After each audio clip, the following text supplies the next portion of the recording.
Dragilor, deci avem așa, până acum am făcut 469 de kilometri. Pedala, să apasă pedala, da? Și vine soluție. Și acum să-l filmați când ies. Ia! Diferență! Asta e diferență. Hotel. M-am uitat, stați să vă spun imediat. Bellaria din Iași.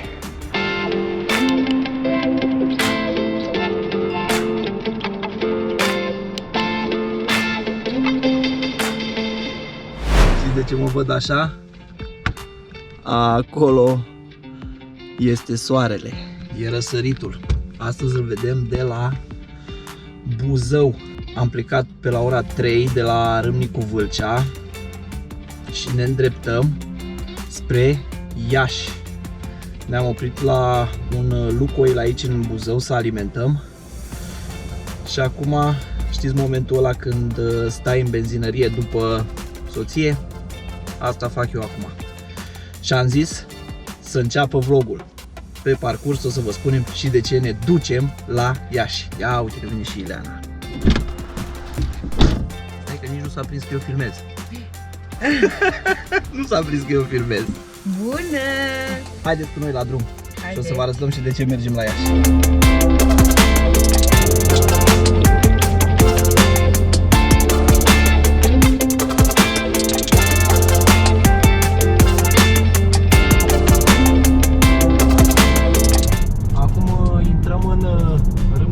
Drumul de la Buzău până la Râmnicu Sărat foarte bun, un drum expres foarte bun.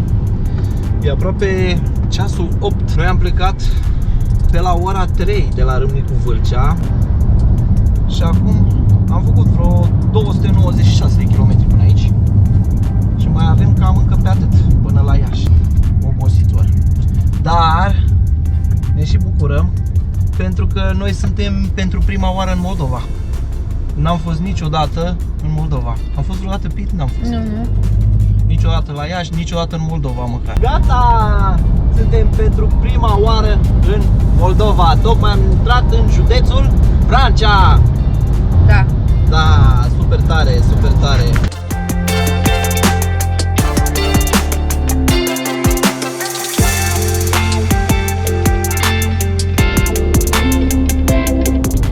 Am intrat în Dumbrăveni. Și am trecut pe lângă o tonelă. Da. Cum se cheamă vinul ăla?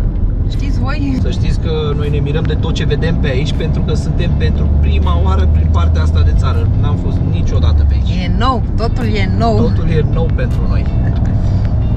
Am trecut și prin Râmnicu Sărat, un alt râmnic. Noi suntem de la Râmnicu Vâlcea. Am trecut printr-un alt râmnic, Da. acela Sărat. Da? Și totul este nou pentru noi. Nou-nouț. Haideți că ne continuăm drumul. Mai avem 250 de kilometri până la Iași. Haide, Iași, venim! Iași venim! Aoleu, aoleu! Ce vrei, mă, că eu nu sunt obișnuit să conduc atâta. Oh.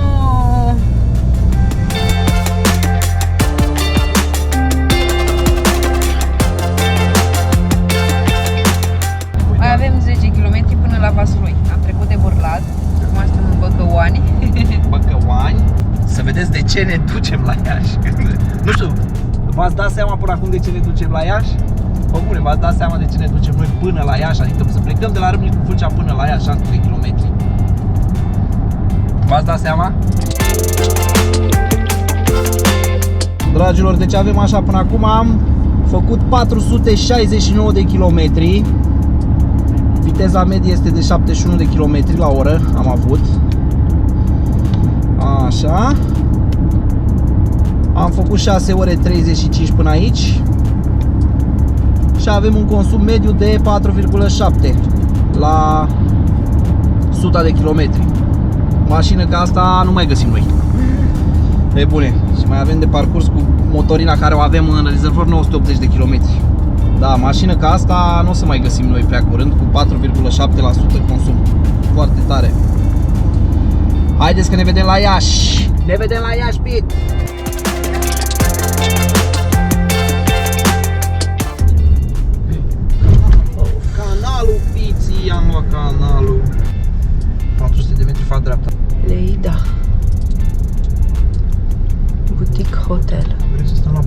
hotel, Pit? Da, stăm și la un hotel de ăsta de 5 stele. Ăsta are 5 stele. Aoleu, nu ne permitem aici. Aici e prea 5 stele, Pit. Căutăm jur ceva mai de 3-4.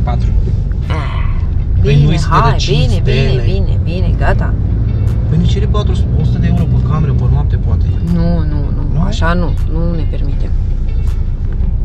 Mergem și noi cu low cost. Și casăm și mâncăm de banii ăștia, nu? Mergem și noi mai la așa mai ieftineală, nu... Mai la low cost, a?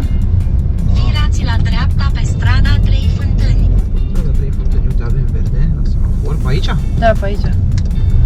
Ți-am zis că e o stradă din asta de accidentată. Strada 3 Fântâni este foarte accidentată. Continuați pe strada 3 Fântâni încă 4 km.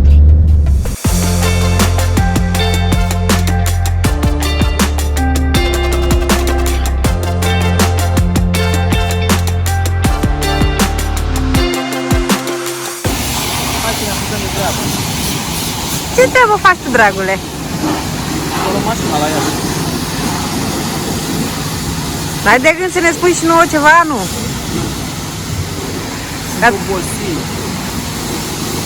Bine.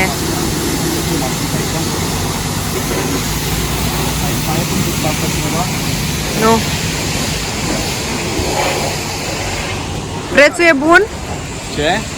Prețul e bun la spălătorie? 2,50 de ton. Aici filtru de spălare, la fiecare program în parte. E ok. Spălătoria e ok? Piste largi, zonă de servicii foarte mare, zonă de așteptare mare. Adică e super ok. Și structura asta e foarte șmecheră. Pentru cei care nu știu, asta e structură Aquarama, e de la Oași Cadea. Spălătoria e făcută de Oași Cadea. De unde? De la Râmnicu Vâlcea, de unde suntem noi. De ce credeți că am venit aici? Țineți aproape. Da, haide. Hai să ne apucăm de treabă, fi.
Ia să-l punem prima soare, să se vadă diferența.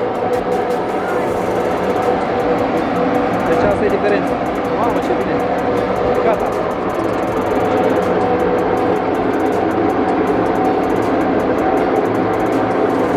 Ăsta este ca nou. Ca nou, chiar că arată ca nou.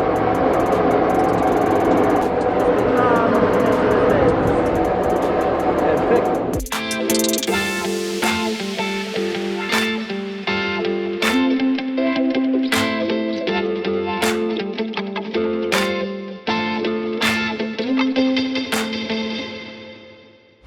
Ioi, gata, dragilor!